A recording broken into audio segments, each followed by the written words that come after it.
Hi, I'm Christina. I'm the Head of Membership at IPSE and I'm joined here today for our Fireside chat with Alex. Hello, I'm Outhwaite and I'm a freelance travel television presenter and journalist.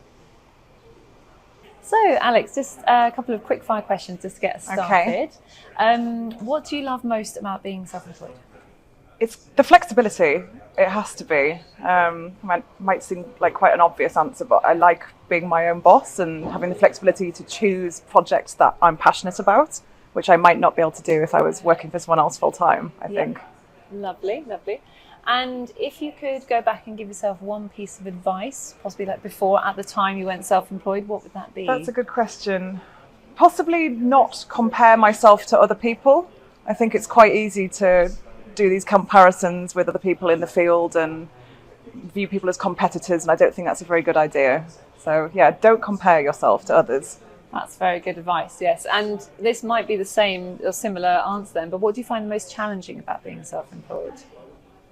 I think I used to worry a little bit about the kind of ups and downs with finances, and it took me a bit of time to get used to knowing that, another job would come along. But of course, when you first become self-employed, there is that little bit of fear, I suppose, that, will I get the work in if you don't have this monthly paycheck? Yeah, no, very true, very true. And you've been to, am I right in saying, nearly 90 destinations? It's something like that. Something like that, I haven't actually done an add-up of countries recently, but it's around about 90, I think. It's very impressive. Do you have a favourite? Every country has something that I love, but Colombia, I really like. It's really varied as a destination, like the beautiful cities and then the national parks. And I like India a lot as well. I work quite a lot in India. Yeah. So it's too difficult to pick a favourite, though, I think. I imagine it would probably be that. I think I'd find it the same. Yes. So just before we get started fully into the questions, you won our Social Media Influencer Award 2023. I did. Congratulations. Thank it's a you. fantastic achievement. So it's lovely to be speaking to you today. Yeah, it was a wonderful event as well, actually. I enjoyed Good. networking and meeting everybody. Good, great. That's really good to hear. Just to sort of get started, tell me a little bit about what you do professionally. So I am a television presenter. I present a number of travel shows, although I have done a few food shows as well.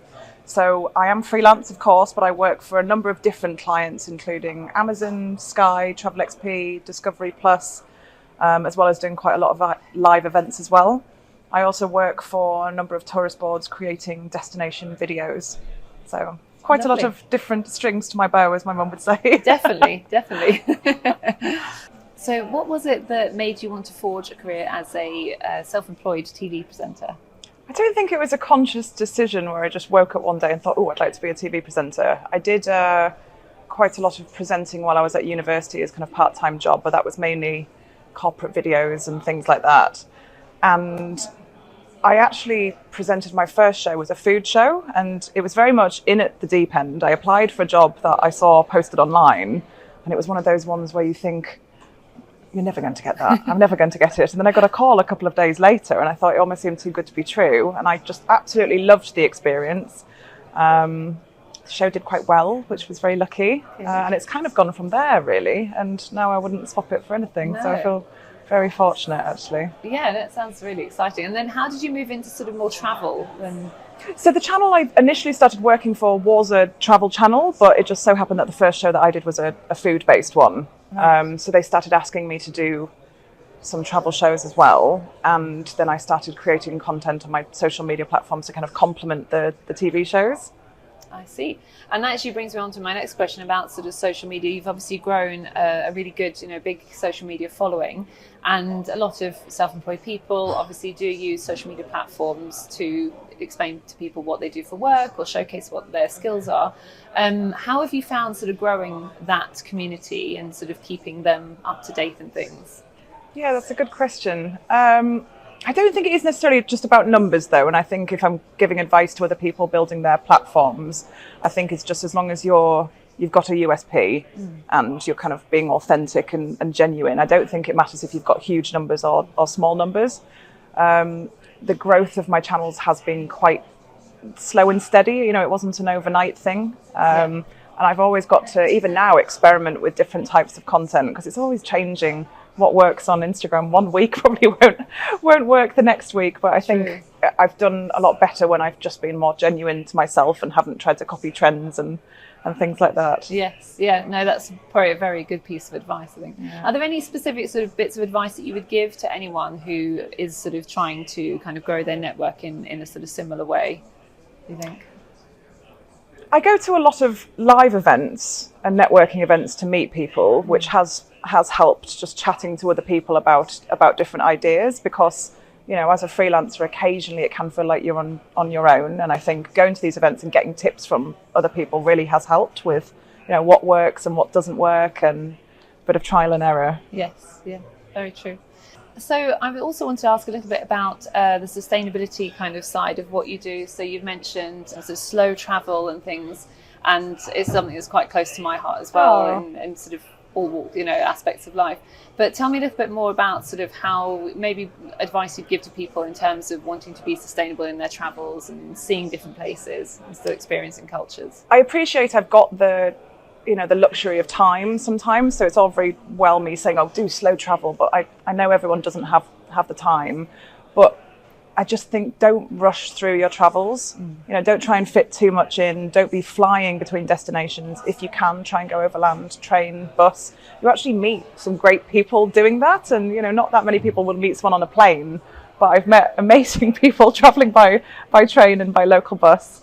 I think try and support local business owners as well is really important. I tend not to go with the big chains of hostels and hotels or restaurants. I want to shop locally and go to local markets and make sure that any money that I'm spending stays in the community, rather than going to a corporation overseas and things. I think it's also important to make sure you're not just visiting destinations that are trendy, because places can get struggle with over tourism. Destinations like Santorini and places like that are really struggling now, with too many people visiting. So I think just be flexible about where you're visiting and don't just follow the trends. No, it's very good advice. And I think some of the destinations that you've travelled to do tend to be the sort of lesser kind of, well, not say less popular, but kind of less frequented by tourists than some of the bigger destinations. So I think that's a really sort of inspiring part of what you do, is sort of showing people that there are other places than just the usual ones that everyone's heard of. Well, I certainly think, tourism can greatly benefit destinations, but it can also damage them as well. And I think all of us have got to be conscious of how we travel. Yes. And where our money goes as well. Yeah, no, very, very good advice. Yeah. Very quite a sort of personal question, but of all the places you've travelled and all the people you've met, what or who has anyone had a sort of specific or very big kind of impact on you that you'll always remember? I'm sure there's lots of things you'll always remember, but I don't think there's one particular. My parents, of course, actually, because they were the ones that got me into travel in the first place. I'm constantly inspired by people. I know that might sound slightly cheesy, but honestly, I am. Small business owners and people that have grown businesses from nothing constantly inspire me when I'm traveling, very much so. And lots of, closer to home, lots of inspiring freelancers that I've met that are just constantly pushing on to the next thing and coming up with amazing ideas and working on them. I think it's really inspiring. Yeah, fantastic.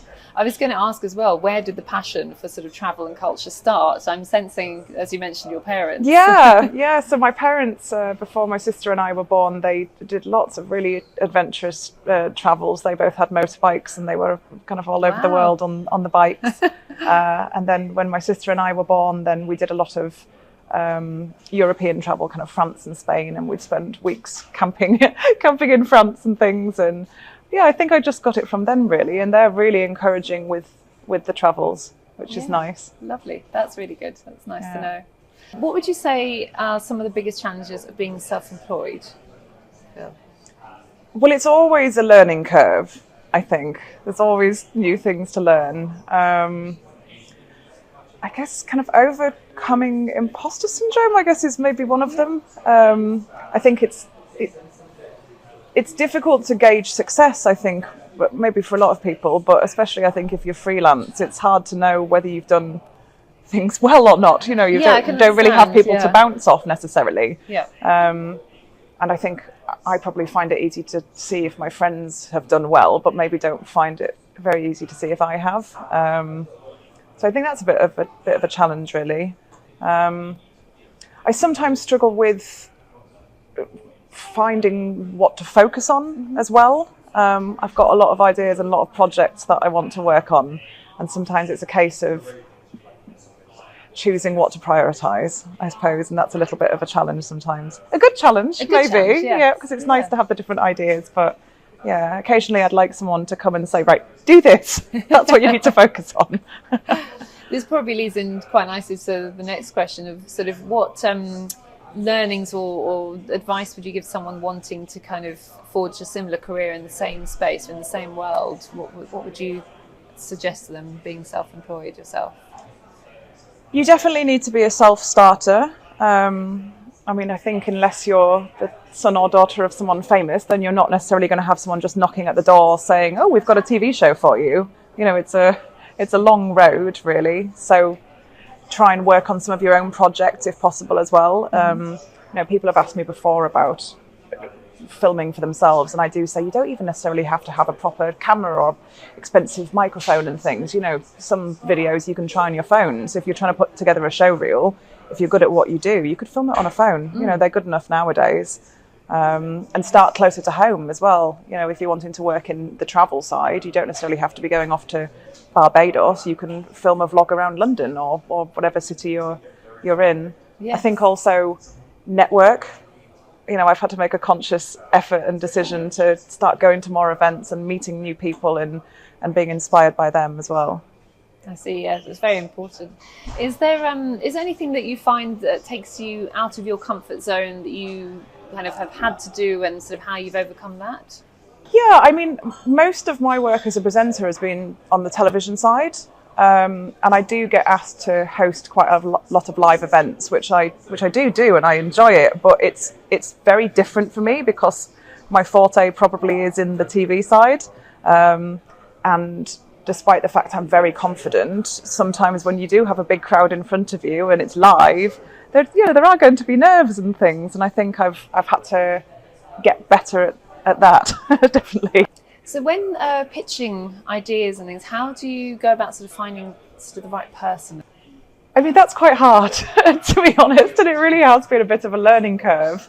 I'm very keen on putting together my own ideas and sending them out to people. And initially when I started doing this, it was just, well, who do I send it to? Because you can't just send it to ideas@netflix.com. You know, nobody's going to be picking up that email.